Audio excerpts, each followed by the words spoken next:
Okay, so what we'll be doing today is kind of going through the last of kind of the slides for this week. I might skip a few that aren't, I think, going to be kind of relevant, kind of going into the exam that I'm okay with us not covering.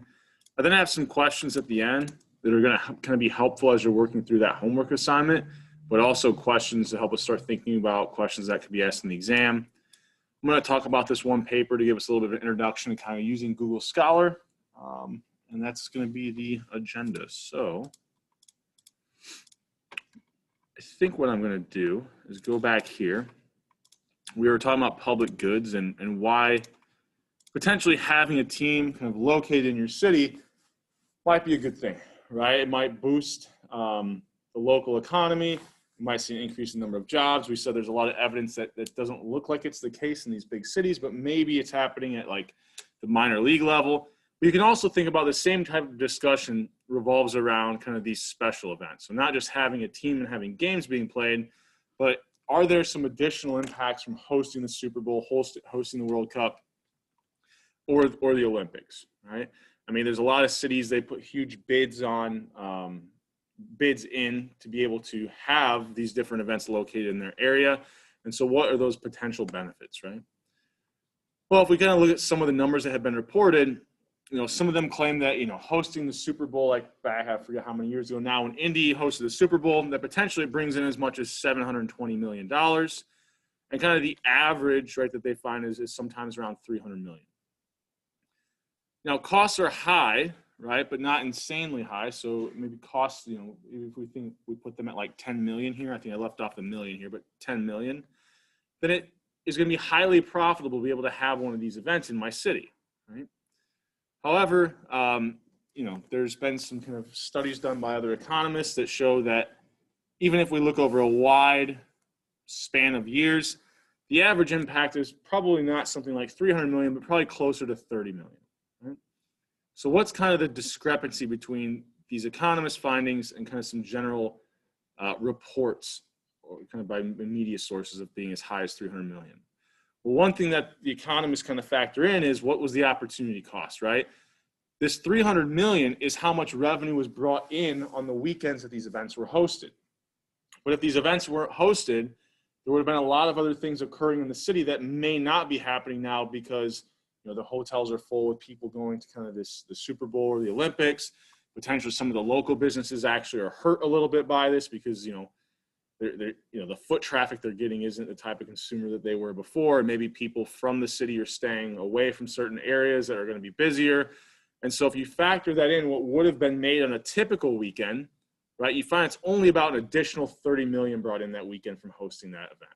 Now, it's still $30 million, right? Like it's not like that's nothing, but much lower than kind of just the reported total revenue that's being made, right? And even on some of these, they even find that it's not statistically significant, although it's pretty close, even the ones they find where that it isn't, you know, not quite significant.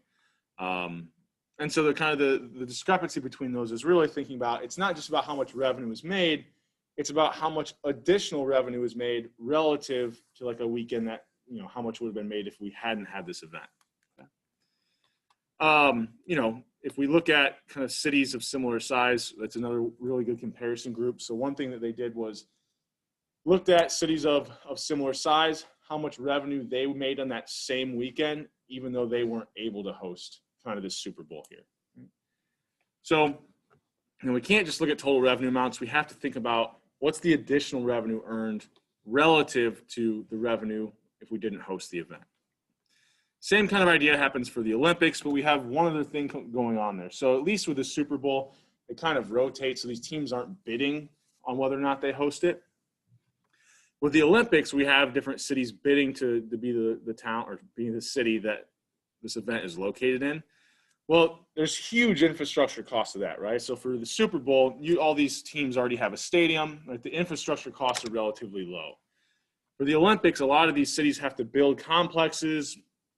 You know, not everybody has, you know, Olympic size, swimming pool or have kind of these Olympic what is it, like the ski jumps and stuff that are really, really tall. So there's going to be some huge infrastructure costs.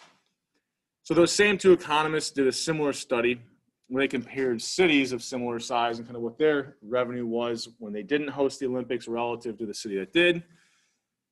And, you know, they kind of broke it down to different sectors. And so they did find that restaurant and hotel sales increase from hosting the Olympics, but they found that general merchandise, like this might be things like, you know, a clothing store in the area, actually see their sales go down, okay?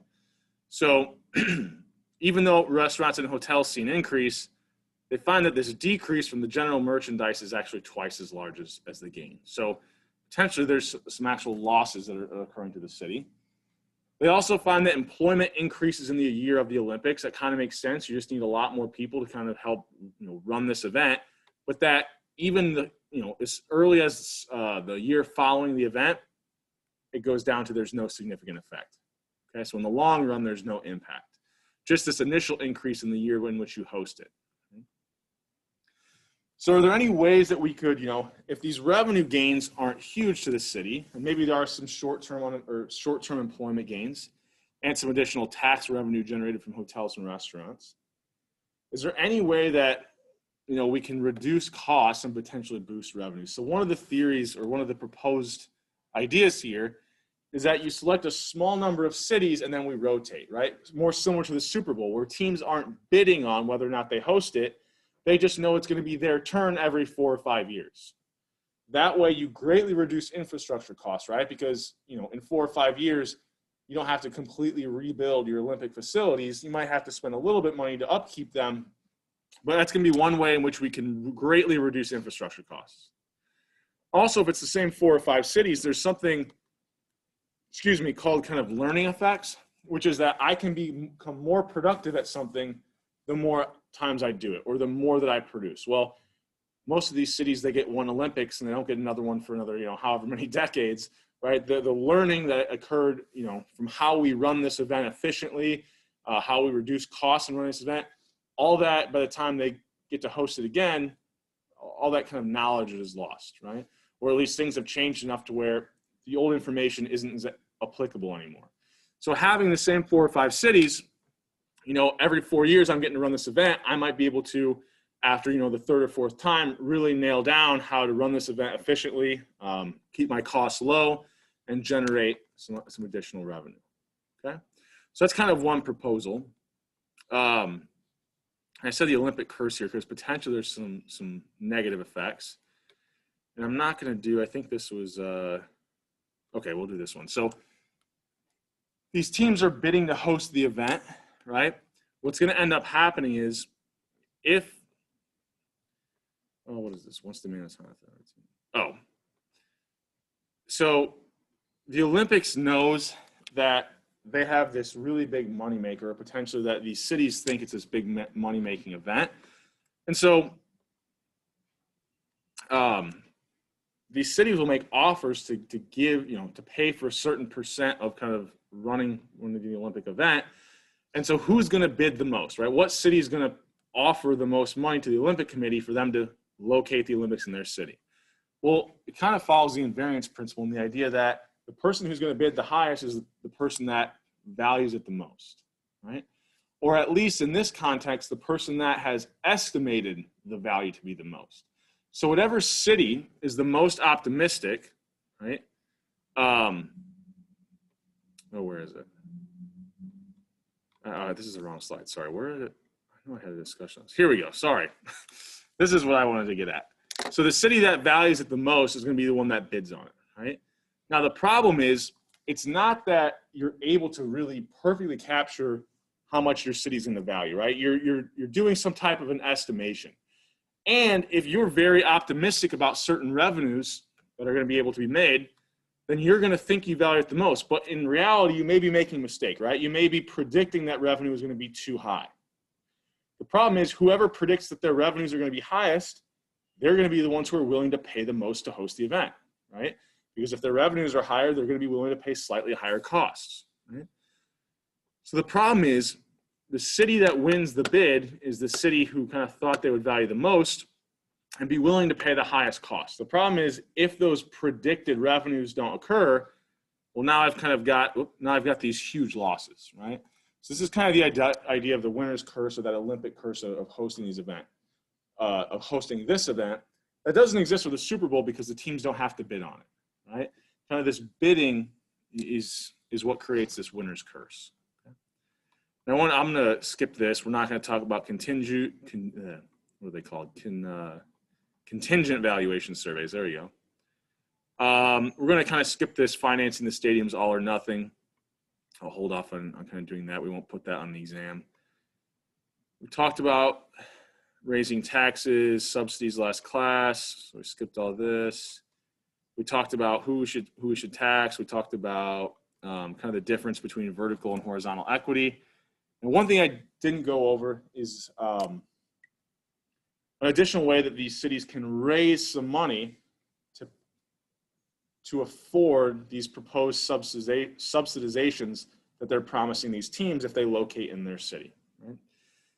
So, I mentioned that there was all these taxes that we could raise, but tax revenue doesn't come in day one, right? It's going to take at least, to get the tax revenue of an entire year, you have to wait till the entire year is over. So if you need money kind of quickly, what a lot of these cities will do is they'll start to issue municipal bonds. Okay. So with these municipal bonds, these are essentially tax-free, right? So the interest, that you earn on these bonds are tax-free. So if I earn $50 with a municipal bond, I get to keep that $50. Okay? Whereas if I have a corporate bond, kind of any type of gains that I see from that corporate bond, I'm going to have to pay taxes on. Okay? So the idea is, I want to switch to the dot cam here.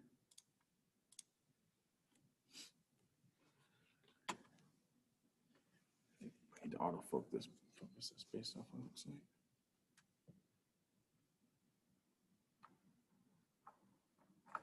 Okay. Hopefully this shows up not too bad. So you kind of think about it for these municipal bonds. If I get $50, right, I get to keep all $50 off that interest. These corporate bonds, if I earn $50 in interest, what I keep is just 1 minus whatever the tax rate is. I think like a kind of typical tax rate is somewhere around 30%. It could be even a little bit higher. So I'm getting to keep less than $50, all right? So for the same number of bonds, right, if I was going to be purchasing the same number of corporate bonds or municipal bonds, I'd pay more for the municipal bond because the benefit to me is going to be higher, right? So if I get the same kind of interest on each one of these bonds, I get to keep more of that interest return, with a municipal bond relative to a corporate bond, because I don't have to pay taxes. So what we're going to be thinking about is, we think about the quantity of bonds here, kind of the price of a bond. Let's say we had the exact same supply, and we could think about it as the supply of a corporate and municipal bond are exactly the same. Okay? Here is the demand for my corporate bonds, which determine kind of the price that people will be willing to pay for them. Now, the reason why demand will be higher for the municipal bond, if you think about it, at the same quantity of bond, I said that you get to keep more, or your marginal benefit will be higher for the municipal bond, so you'd be willing to pay a higher price, right? That same quantity of bonds, the price you'd pay for a corporate bond, you'd be willing to pay a much, much higher price for that same number of municipal bonds. Right? And if we think about the equilibrium point here, it ends up being that the equilibrium price for these municipal bonds ends up being quite a bit higher. And really this stems from the fact that the marginal benefit, because you're not being taxed, is going to be higher. Higher demand curve predicts that people are willing to pay a higher price for those bonds. Okay? So not only can you get, these tax-free interest bonds, can you get a higher price for them, But the equilibrium point as well, think about where we're at with the corporate bonds. I can sell more of them, and I can sell them for a higher price, generating a lot of additional revenue very quickly, right? And I can promise this revenue to teams if they locate in my city, because I say, look, we're going to issue these municipal bonds. We know they're attractive, so we know that we'll be selling kind of more competitive than these corporate bonds because it's tax-free, and we'll be able to generate quite a bit of money to kind of promise you if you want to come to our city. Okay. So this is another way in which these cities will generate some additional revenue in order to pay for those subsidies to the teams. And we looked at last class, kind of different stadiums have a different percent of the stadium that has been subsidized by the city, right? And the ones that do like 100%, they're probably issuing municipal bonds and also raising taxes, right? But at least this, they can get money pretty quick. Right? Any questions on this before we keep moving here? Excuse me, let me pull up the chat just to make sure. All right. Okay, so it's going to take us through that. I think that's all I really wanted to cover. Right? So there's some additional slides in here we didn't go over. If we didn't go over them, it's because I know that they're not going to be as important on the exam. Yeah, so I think we covered everything I wanted to. So I'm going to work through a couple problems that, like I said, will probably help you on that second homework, but also kind of going into that first midterm next week. So let's say we have a problem like this where we've got an actual functional form, right? So a lot of the things we worked through in class, I kind of showed you the areas and kind of showed you where you're looking for different surpluses, to how to find the price. Here we'll work through with some kind of more of an actual equation for our demand curve. So we don't have just kind of a general form. So if my demand curve is 150, price is equal to 150 minus 15Q, what will be the highest price a consumer is willing to pay for one ticket? Right? Well, we think about when we have this demand curve,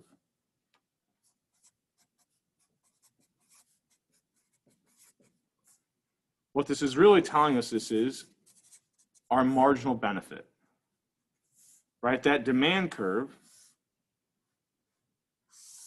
think about quantity and price, that demand curve really just represented my marginal benefit, okay? So if I plug in different quantities, I can find the marginal benefit of each one of those quantities. So if I plug in a quantity of 1 into my demand equation, then the marginal benefit of that first ticket would be, right, 1 times 15, so $135. If I want the marginal benefit of the second ticket I purchase, I would plug in for quantity 2. 2 times 15, 150 minus 30 is 120. So for that second ticket, that marginal benefit is 120, and I can kind of keep doing that. Whatever quantity of ticket, whatever I want to find the marginal benefit of, I just plug that number of ticket into my demand equation. Okay? And that's because that demand curve reflects the marginal benefits. Okay? Any questions on that one? Okay with that? All right. So part B, if they want to set a quantity discount, what should the price of the second be and how much additional revenue is generated relative to part A? Well, here I kind of already jumped the gun, but if I were to just charge $135 for a ticket, I know that the individual consumer would buy one, right? Because they value that ticket at $135, so they'd be willing to pay that price or anything higher. However, would they buy a second ticket? Well, if their marginal benefit for the number of tickets is declining, if you ask them to pay $135 for that second ticket, they're going to say, well, I only value having it $120, so no, I'm not going to purchase it, right? So you could set quantity discounts to where if you knew what your individual consumer's demand curve looked like, you essentially would want to charge them their marginal benefit for each additional unit of that good or each additional 1 unit increase in quantity. So, the price for the first ticket, I would set for this consumer at $135. What did I just write there? Oh, first. I was going to say, the price for the second ticket, I would charge them $120, and then kind of basically just calculating the marginal benefit from each additional quantity there and out. Now, we treat this as though this is like our representative consumer, right? We don't know what exactly every consumer values each quantity of ticket, but we have an idea about what the average consumer's demand curve looks like based off of the kind of entire demand curve that we've tried to estimate based off of like attendance and things like that we see. Okay. Any other questions on this? Oh yeah, sorry. Yeah, I wrote that down there, my bad. So we've got the price that we would charge for the first and the second ticket if we were to do quantity discounting. Okay? And that was just the marginal benefit of that first ticket to the consumer and the marginal benefit of that second ticket to the consumer. Okay. So part C, what would a single price monopolist set the price to, and what would the amount of revenue generated be? So we have a single price monopolist. I'm going to redraw this, but it's basically using the exact same equation, right? But just to kind of keep things a little bit cleaner. Right? I think my black marker is running out a little bit. So when we're thinking about an individual consumer, capacity is going to be somewhere way over here, right? Now, if I think about my demand curve,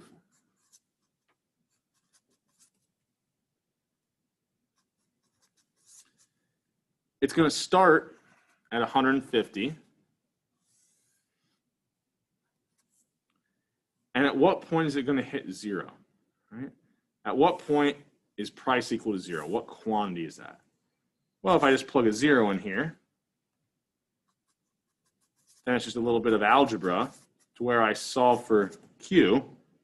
Well, Q would have to be 10 here. What if well, now I know that they're a monopolist, right? They're trying to set a single price as a single price monopolist. I know their marginal revenue curve is twice as steep, right? So if I have my demand curve here, my marginal revenue curve would just be start at the same place, but if it's twice as steep, 15 times 2, it would have a slope of negative 30, right? So now I could do the same thing. Where does marginal revenue equal to 0? Well, set marginal revenue equal to 0. And I figure out it's going to be a quantity of 5. Right? Now, if it's twice as steep, these should be kind of easy. The point at which they hit will always be kind of half as much. Right? So I know, oops, sorry. Here was my work there. I just set marginal revenue equal to 0. Right? I then kind of do a little bit of algebra to solve for Q, and I get that the quantity is equal to 5. So I know that this is the optimal quantity for the monopolist because, like I said, capacity is so high that for any one individual consumer, they're never going to have demand enough to where they buy out the whole stadium. Well, more than likely they wouldn't, right? And so the marginal costs just run along the x-axis until we get to that capacity, right? Which, for any one consumer, we're never going to hit. Okay? So now that I've got this optimal quantity for the monopolist, you can think about this as the monopolist quantity. The single price, the price they would charge, is wherever we're at on that demand curve. Right? So how can I find that price that corresponds to the quantity of 5 on that demand curve? Well, it's essentially just plugging 5 into our demand curve. So price is equal to 150 minus 15 times 5, which I believe I'm doing, oh, not 78, sorry. I started writing a dollar sign before I was done with my 5. Right, should be equal to $75, okay? So for the individual consumer, I'll sell them 5 tickets at $75, right? The revenue earned would just be 5 times 75, right? Total revenue is just price times quantity. So 75 times 5. Right? Or what? I think this is, so what, 150, 100, so 375. Okay. Any questions on that? Okay with that? All right. Last one, if I want to sell a block of tickets, what should it sell, or how many should it sell, and what should the fixed price be? Okay. And how much additional revenue is generated relative to C? All right. So I know that the revenue earned in Part C was $375.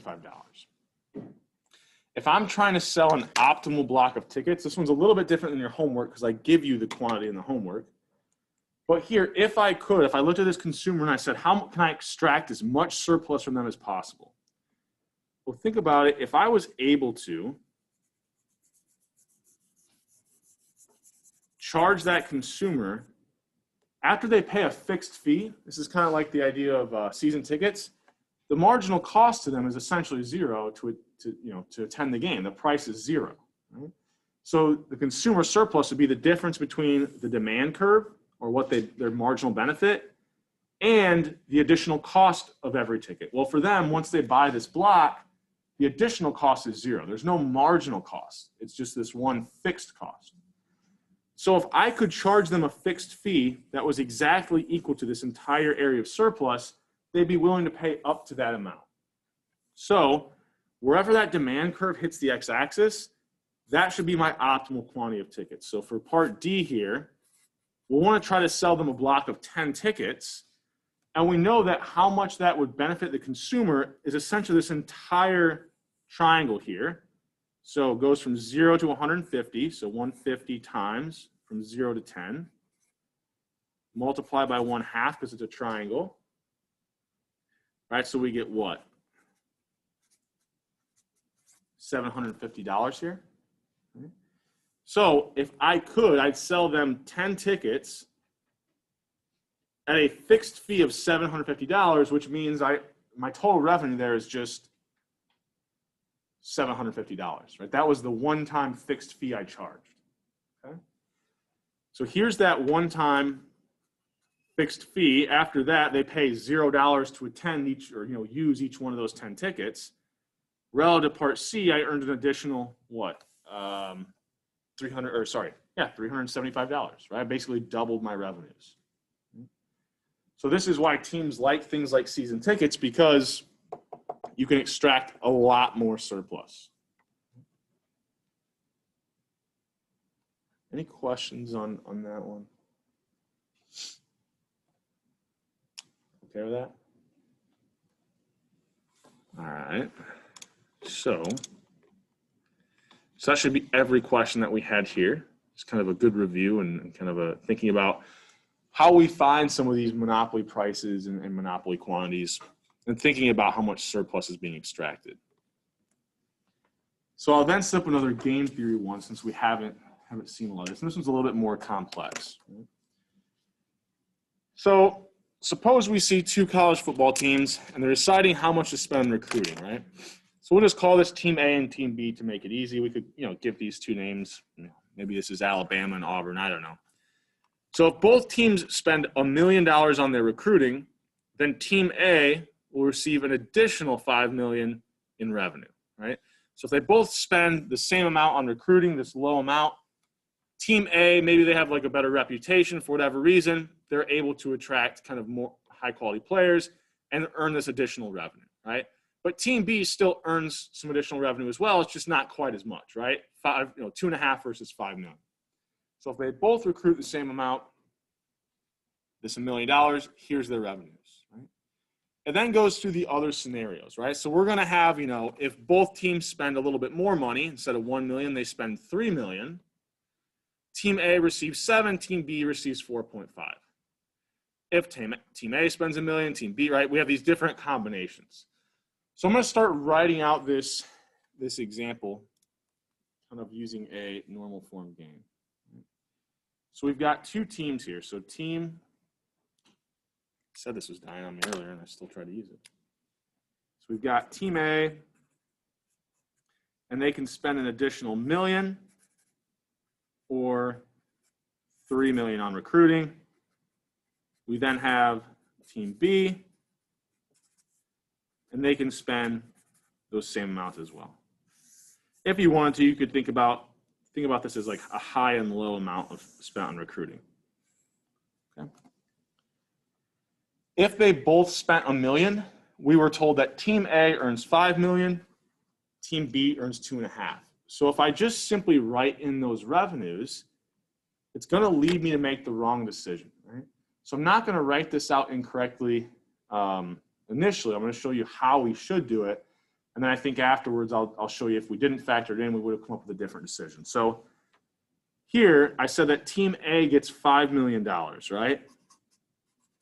But they had to spend an additional $1 million to earn that. So we want to put the payoffs to the team, which aren't just the revenues. If we're thinking about payoffs, what the team really cares about here should be profits, right? So the profit here is they get an additional $4 million, team A does. And when team B spent an additional $1 million, they only got $2.5 million. So if we think what their payoffs are, they got that $2.5 million. Sorry, why did I say 2.5? 2.5 minus 1 is 1.5, right? Okay. I think in the second scenario, we were told if they both spent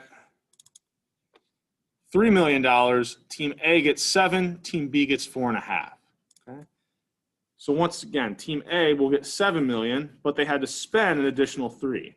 Team B gets 4.5 million, they had to spend an additional 3. So the payoffs are going to be 4 million to team A and 1.5 million to team B. So if we both spend 3 million, 4 million and 1.5 million. Now we need to figure out the other combination. So if team A spends $1 million and team B spends $3 million, then team A generates $4 million in revenue, team B will generate 5.5. So I'll try to get, this will be a little bit, oops, sorry. I want to go here. This might be a little bit small, but I want to kind of try to line this up, right? So we're thinking about the scenario where team A spends $1 million and team B spends $3 million, right? So we're going to be in this corner right here. Right? So if team A spends $1 million, they generate 4. So their payoff here would be 3 million, right? 4 minus 1. When team B spent that 3 million, though, they generated 5.5. So 5.5 minus 3 million, their profits were 2.5 million. Okay. And then for this other corner, when team B spends $1 million and team A spends 3 million, then team A generates 9 million. So they had 9 million in revenue, 3 million in costs. So their payoff here would be 6 million. And then team B spent $1 million, but they generated 1.5. So they only get 0.5 million here. Okay. Any questions on how I kind of filled out that table?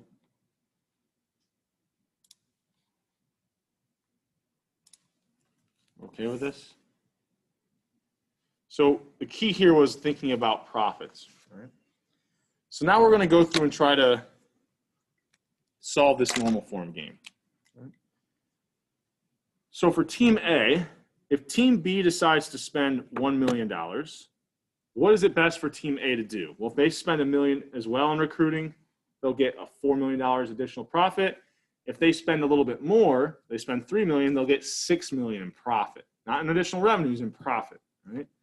So that's their best response to team B spending $1 million in recruiting. What if,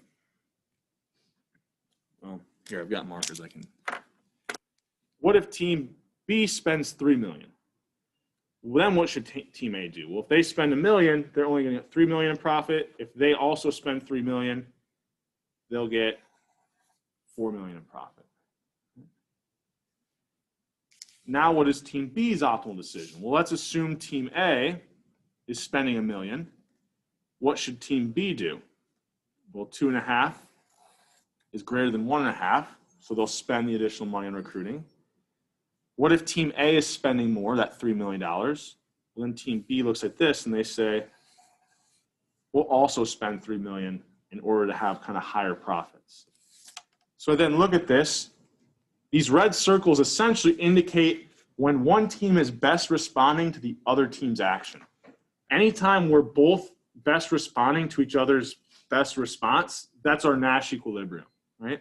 So when we have these two circles, this is going to be our Nash equilibrium of outcome, which is that both teams end up spending this additional money, right? So, this is kind of a problem in the sense that,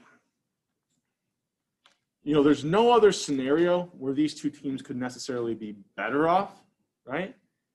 However, we think about kind of these wasted resources, essentially. If we could somehow get them both to agree to spend less money, they'd see the same level of profits, but now these universities would have the additional $2 million to spend on other athletic programs or somewhere else in the university. So, I guess for the teams, they don't care as much. Like, their profit levels haven't changed, but they've had to use $2 million of additional university resources just to kind of get to that same level. But the reason why is because there's this incentive. If we're both spending a low amount, there's always an incentive to be the one team that spends more, right? Attract more players because you're spending more money on your program than they are, or on recruiting than they are. Okay?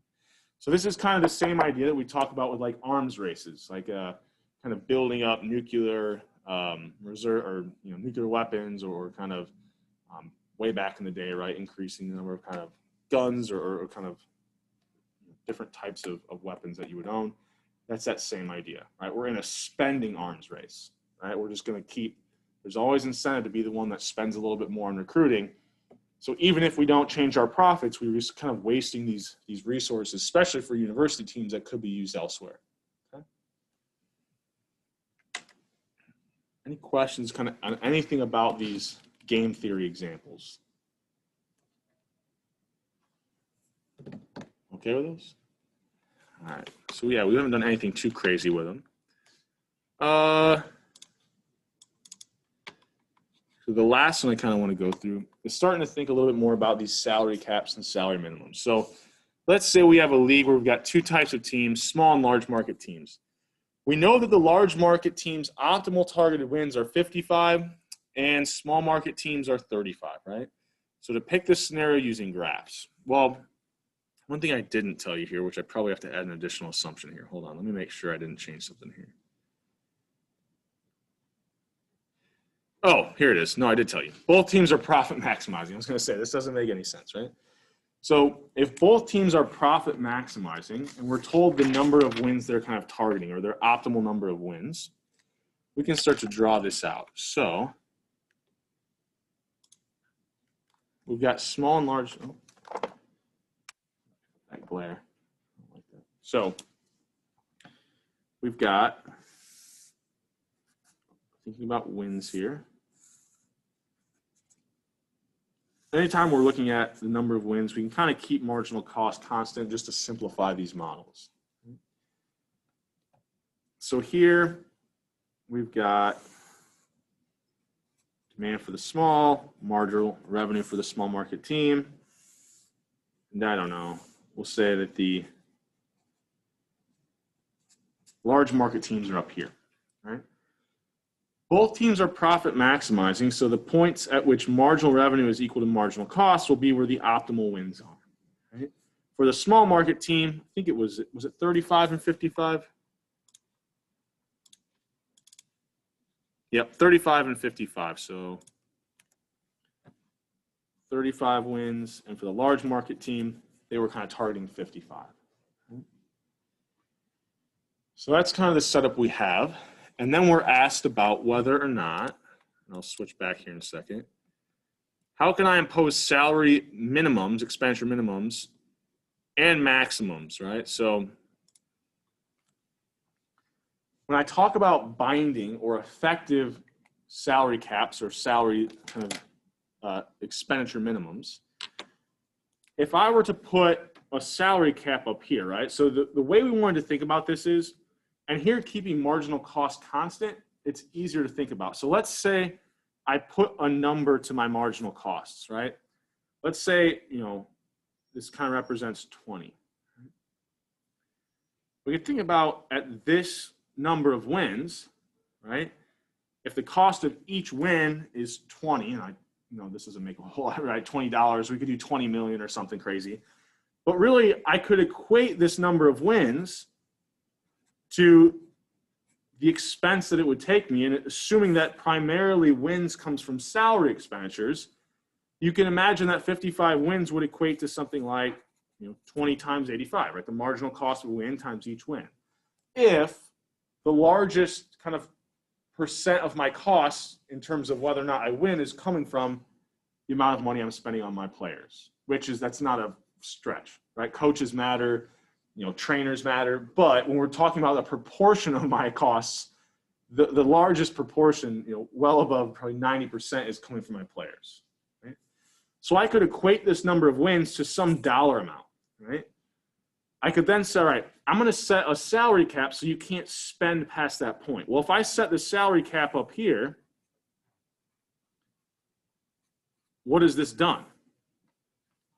Well, you're telling teams you can't spend more than this amount.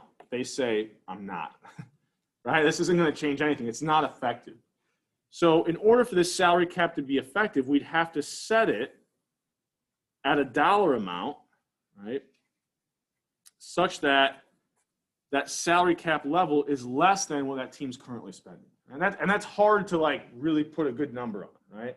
It's hard to really determine exactly, you know, where I should be setting this salary cap in the sense of, could I get past this number of wins by spending more than this? Because the league, I'm sure they have good ideas about what every team's financials look like, but it's probably a little bit harder to do this than I'm kind of making it seem. But it'd still be possible, right? It'd just be a little bit more difficult. But the idea would still be the same, right? I want to try to set this cap at an amount that wouldn't allow for the quality of that team to get high enough to win their targeted number of wins. Right? So here's like an effective salary cap. If I was thinking about salary expenditure minimums, same kind of idea. This 35 wins would equate to kind of some amount they were spending on their salary. Right? If I could somehow set the salary expenditure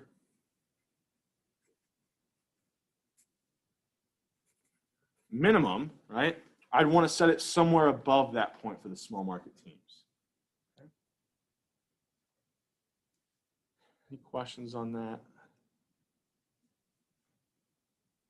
All right, I think for the second one, it says, assume instead they were both win maximizing. Right? So using those same number of games. So if we instead had the exact same setup,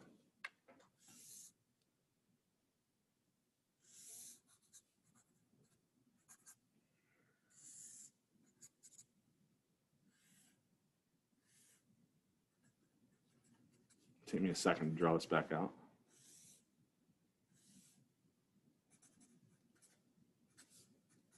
Okay.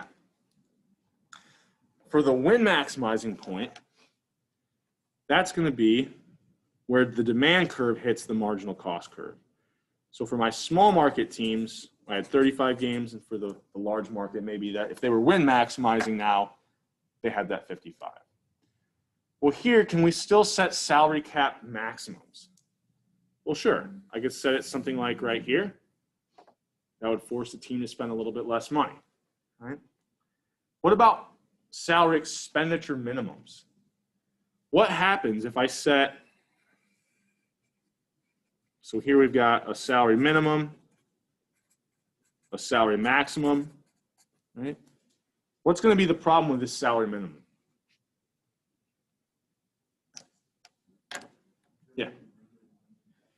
Yeah. When I'm win maximizing, my profits are zero. So if I force them out any further, right? The additional revenue is much lower than kind of the additional costs, right?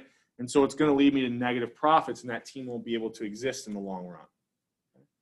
Now, I'm going to show you something a little slick here, and this kind of relates to the homework problem, but just kind of more of a thing to know for the exam.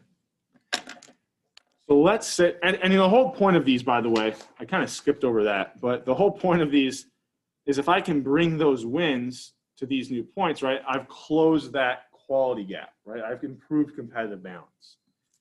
So if they're both win maximizing, and I know that we talked about this, and I forget which two leagues. I think the NBA, and there was another team. Oh, I just saw something in the chat here. Okay, so why is the salary cap a vertical line here? So marginal cost is telling me the additional cost of a win, right? So it's the additional cost of each one of these wins. The salary manager or min and max are essentially like, think about you had another graph where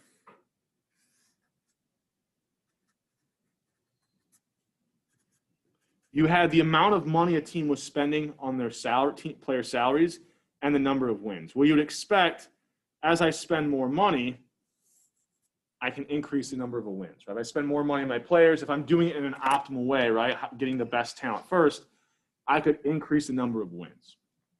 Right? So I'm going to try to find a point where I say, okay, look, I can see that the large market, kind of the high-end teams in my league are winning X number of games, which I know would equate to kind of this level of salary. So what I'm going to do is I'm going to choose a salary amount down here, which I believe is going to lead to a lower targeted number of wins for those teams. Okay, that's kind of the idea. And then I'm taking this salary, I'm looking at the number of wins, and then I'm plotting it up here in my market where I'm looking at the wins on the x-axis. Now, like I said, actually estimating this and determining what that cap and what that maximum minimum should be is a little bit more difficult. We'd have to have a bunch of data, use a linear use some linear regression, and then kind of predict what the salary would be from different number of wins. So we could do that, but all you have to know is you're essentially saying I'm targeting some number of wins that I think would be a result of spending this much money on players' salaries. Is that okay? Where did I leave off? Oh, so I know that I said this at one point. I can't remember. I think it's the NBA and some other league. Part of their revenue sharing is that part of the money, a certain percent, has to be spent on player salaries. And the reason why is because with salary expenditure minimums, I may accidentally eat into teams' profits and potentially in the long run cause some teams not want to exist anymore. However, if I have salary expenditure minimums that are based off of a certain amount of money you're getting, well, think about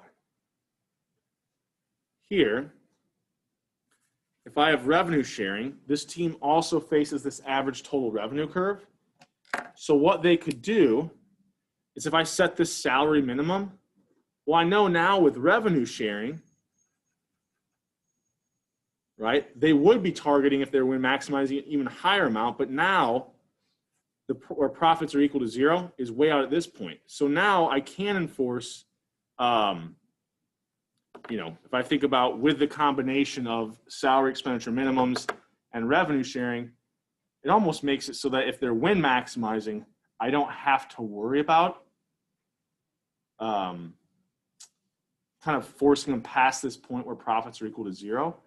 But also with revenue sharing, what becomes really important is even if they were profit maximizing, right, before, even if I set my salary minimum out here, I would have driven them past the point where profits were equal to 0.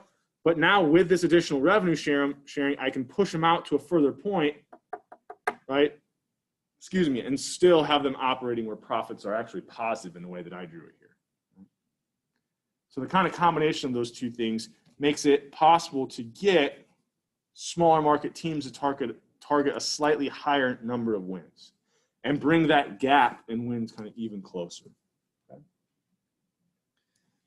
And like I said, I think it was the NBA and some other league where a certain percent of revenue sharing had to be spent on player salaries, and this is kind of the idea why.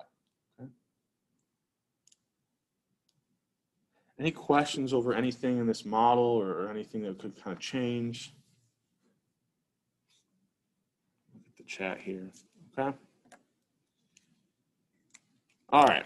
So it's just kind of a review of some of the different types of models that we've looked at or different examples you could see. The next thing I want to do, we're on time, okay, is kind of look at this a certain paper and then use it as like a jumping off point to talk about kind of literature reviews, which should be all part of kind of every single person's project kind of at the end of the semester, okay? So, all right, so let's go to the actual paper. So this was the paper I mentioned where they were looking to see what's the economic impact on the cities where minor league kind of teams locate. So we scroll through this, and eventually what we find is this empirical specification that they're going to run. So this is going to be their linear regression equation. So they're going to looking at these coefficients, beta 1 and beta 2. Okay? So their y variable, they just used per capita income in the MSA of wherever that stadium was located. Okay?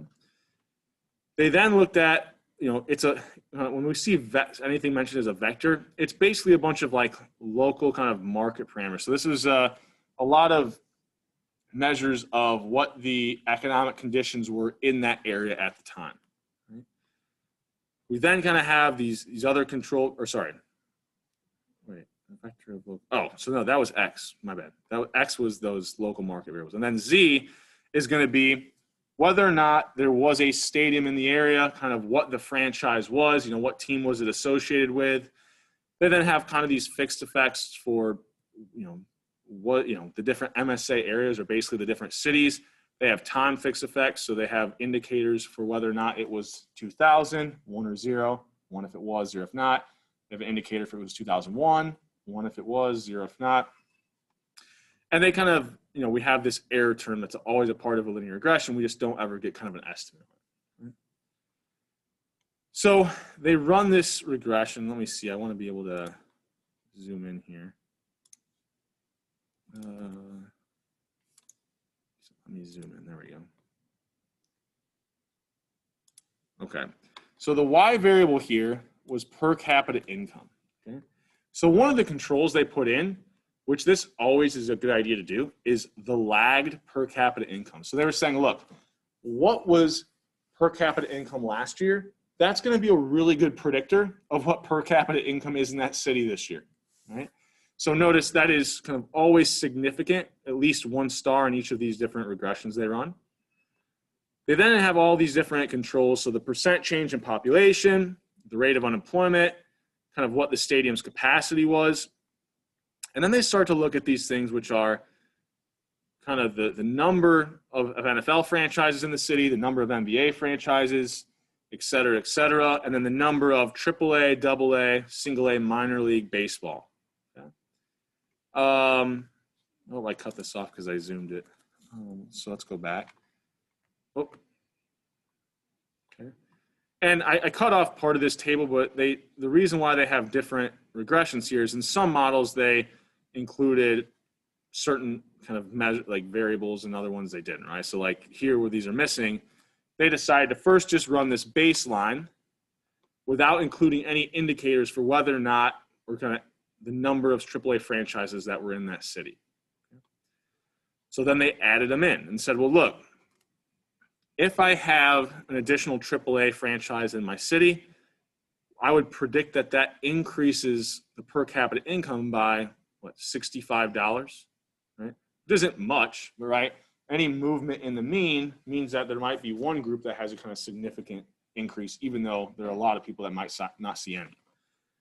Then the number of AA franchises looks like it also increases per capita income, but not quite as much, right? By a little bit more, right? 65 to 78. Then if I look at the number of single A franchises, there's no statistically significant effect. I can't say that per capita income changes at all if I have kind of just a kind of single A franchise. Right? And then I forget what it was, like the definition of single A here, they broke down into, I don't remember how they did this, but like high quality single A versus low quality or something. So, you know, they were really trying to parse it out. And really what we see here is just kind of consistent that we do lose the statistical significance on having a double A franchise. But if we actually determine what the p-values are there, it's actually really close to being significant at the 90% level. And for all, for AAA franchises, doesn't matter which one of these kind of regressions we looked at, it always has a statistically significant positive effect on per capita income.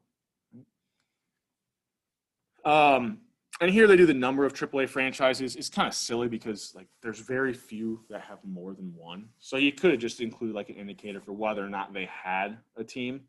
I don't know what their reasoning behind wanting to do this number idea was, because there's, like I said, there's like one or two that have multiple. So if we look at kind of the effects they're able to say, they found some impact of these AAA teams, some impact of the AA teams. I think even when they broke the single A teams down into like high and low quality, the high quality ones looked like they had a positive impact where the low quality ones didn't. And I forget kind of what this league was from the paper, but basically all this is consistent with, it looks like there might be some positive economic impacts that are coming from having these minor league stadiums located in your MSA or your city. MSA just stands for what? Metropolitan Statistical Area. So it's like sometimes a little bigger than the city. Like I'm pretty sure Muncie's MSA would include like Yorktown. Right? So this is kind of a brief synopsis of the paper. I already mentioned it in class, but just kind of seeing more of these linear regression equations and talking through more of how we interpret these tables, I think is useful. But the one thing I really wanted to focus on today is, so most papers kind of have this introduction to the topic they're going to talk about, maybe some like information on what AAA teams are, how they're divided. And then the second kind of section is always just like a literature review, or talking about the theory and kind of previous literature or previous findings, right? So you'll notice they have like a lot of references here to other people's works and other people's findings. So this is one thing that I want you to add in kind of your project, is what else has been done out there and that's kind of similar to my question. Right? So for this one, it's the economic impacts of kind of these stadium and these teams at the AAA or at the minor league level. I said AAA, sorry, minor league level. So one thing, probably the most useful tool, I was using this for another class. And here, if I just type it in, I think it'll automatically send me there. If I just type in Scholar, because I don't like to type it out, the Google Scholar link, Google Scholar will come up here as the first thing, right? So this Google Scholar essentially starts to look through academic or peer-reviewed articles, right? So if I'm interested in like the effects of a stadium on a city, so economic impacts of, I could actually probably find that same paper, right? Yeah, it's right here. The economic impact of stadiums on, from minor league teams. Or, maybe I'm not want to do minor league, it doesn't have to be your exact question. It could be papers that are related to it, right? So maybe nobody, like, what year was this, 2013? In 2013, no one had really looked at this yet. And so when they were building their literature review for this paper, instead of minor league teams, they probably just Google search the economic impacts of sports teams, right? And then you can start going through some of these papers, the economic impact and civic pride of sports teams, who benefits from the presence of professional sports teams. So it looks like kind of some of the other economic measures. So if we click on this PDF, it'll take us to the paper eventually, right? And we can go through, okay, see what this paper's findings was. And basically you're searching for key phrases that are similar to what your question is. So this is why it's important to, when you have the introduction written, think about like, how can I boil this idea down to like one question? And then with that one question, that's going to guide me. Oh, I have to hit back here. That's going to guide me a little bit more on what I should be searching, right? So maybe it's sports stadiums, economic impact, or maybe I'm really interested in sports stadiums, effects on, I don't know, we do employment, right? And right away, we're getting kind of the top results for papers that have already been done on this, right? Now, you don't have to read these papers and understand exactly everything they're talking about, but at the very least, you can see what's been done by honestly, most of the time, just reading this abstract. So the paper explores the impact of sports teams on employment and earnings, previous findings, blah, blah, blah, blah. We find that, professional sports have a small positive effect on earnings per employee in a sector, in one sector, amusements and recreation, but have an offsetting decrease in earnings and employment in other sectors. So I can see here, they found that, yes, this does benefit kind of probably the people who end up getting jobs at the stadium or kind of nearby, but potentially it's hurting some of these other types of kind of industries, maybe the restaurant industry or something. They probably talk more specifically about which sectors saw loss, but just reading the abstract gives you a good idea about what their finding was and what their question was and how, and then you can relate that to what you're looking into, right? So Google Scholar is going to be like your primary go-to. Now, if you try to go off Google Scholar, and these aren't completely a waste of your time to add in, but so let's say just have Google pulled up and I do like stadium effects on, I don't know, employment. Usually it'll pop up here with what Google Scholar's like top returns would be, but then it's got some other things. So I could go here and like Brookings, again, I'm guessing this is the Brookings Institute. Like there's like a little article and they probably have some good information here. But these aren't peer review. This could potentially even be opinion piece. Like you may be accidentally selecting on like an opinion piece as opposed to something that has some actual data to support it. So I would try to stray away from that. Like you'll be able to find things like on ESPN, let's just say to see if there's any down here. Yeah, like ESPN, there might be kind of an article and those are okay to use and okay to cite, right? As like evidence of, well, this is why people, so the literature review is trying to see what else has been done related to this, but also trying to generate support for why this is interesting, right? So even if your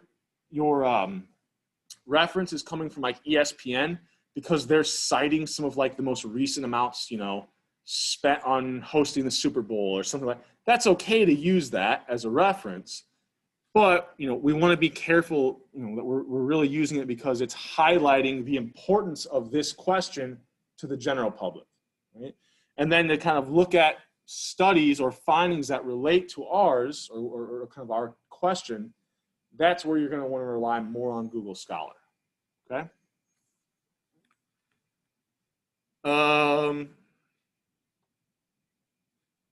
Any questions on anything I said there or anything about this literature review?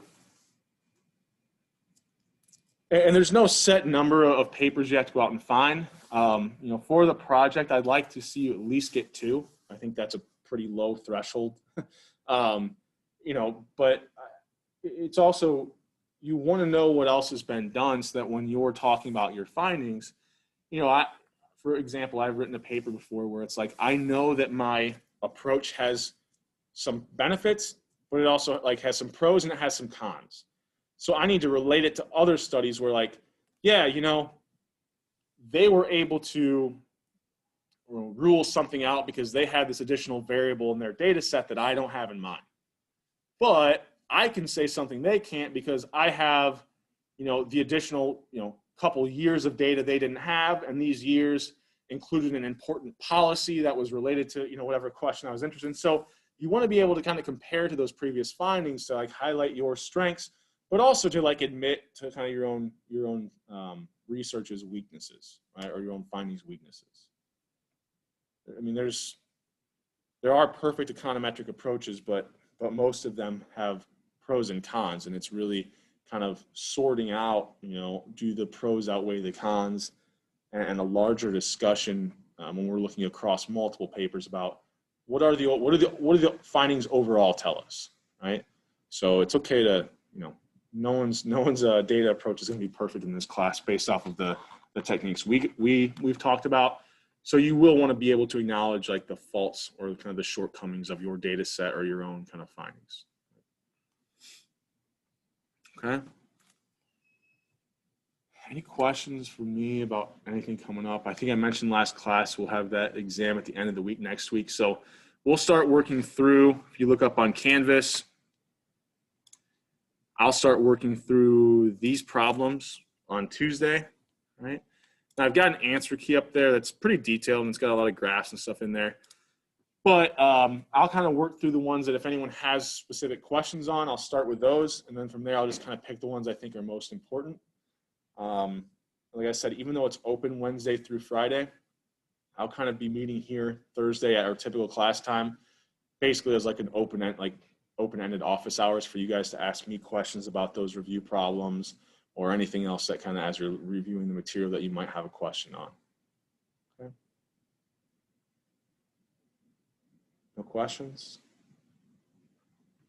All right, so had a lot of you reaching out to me. If you have any other questions on that second homework, please send me an email. We've kind of met with quite a few of you, or we can set up another time to meet. I want everybody to do as good as possible in that, okay? Yeah, it'll be closed at the end of the day Friday. Yep. All right, well, I will see you guys on Tuesday. Have a fun and safe weekend.